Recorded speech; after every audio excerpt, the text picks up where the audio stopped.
अच्छा, वरुण गांधी ने जो भाषण दिया, आपको क्या लगता है वो भाषण, उस तरीके का भाषण दिया जाना चाहिए?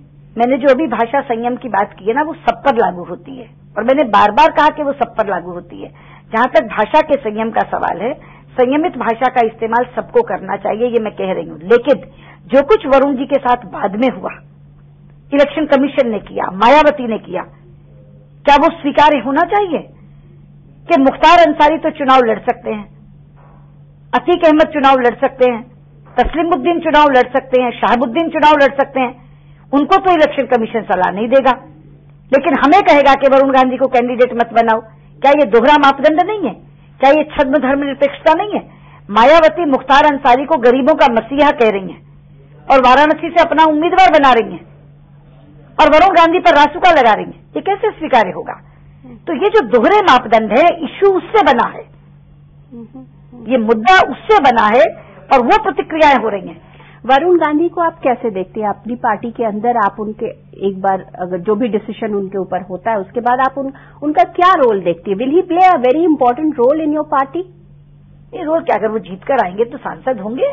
वरुण गांधी को प्रोजेक्ट करेगी पार्टी? हमें जिसको प्रोजेक्ट करना था उसको तो कर दिया, प्रधानमंत्री के रूप में हमने जिनको प्रोजेक्ट करना था उनको प्रोजेक्ट कर दिया ना। प्रोजेक्ट किस चीज पे करना? क्या वरुण गांधी बीजेपी के यंग चेहरे हैं? हमारा चेहरा अडवाणी है, वो हमारे प्रधानमंत्री पद के उम्मीदवार हैं, बाकी सारे उनके टीम के मेंबर हैं, उसमें हर तरह के उम्र के लोग हैं, यंग हैं, अधेड़ हैं, वरिष्ठ हैं, सब हैं।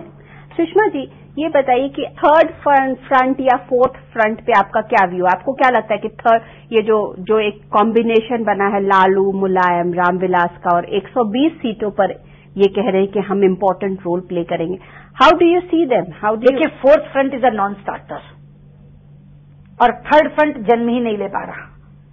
थर्ड फ्रंट जब जन्म लेने की कोशिश करता है, कभी मायावती पंक्चर कर देती है, कभी जयललिता पंक्चर कर देती है, और फोर्थ फ्रंट तो टोटली नॉन स्टार्टर है।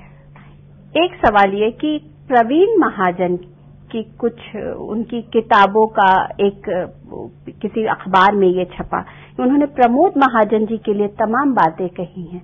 आपको क्या लगता है ये सही है और उन बातों में कितना तथ्य है? देखिए, पहली बात तो मैं ये कहूं कि प्रवीण महाजन की अपनी पृष्ठभूमि क्या है। वो एक हत्यारे हैं, हत्या का मुकदमा चल रहा है उन पर, अपराधी तो हैं, अभियुक्त तो हैं, तो एक अपराधी की बात पर कितना हम लोगों को ध्यान देना चाहिए। प्रमोद महाजन हमारे कॉलीग रहे हैं, हमने साथ साथ काम किया है, आज वो इस दुनिया में नहीं है, उनके घर का कोई व्यक्ति चुनाव भी नहीं लड़ रहा, ये प्रासंगिक कहाँ है कि वो ये चीजें लाएं। तो मैं तो प्रमोद महाजन के खिलाफ बोलना तो दूर, सुनना भी नहीं चाहती हूँ, इसलिए मैं प्रवीण महाजन की बात को सिरे से खारिज करती हूँ।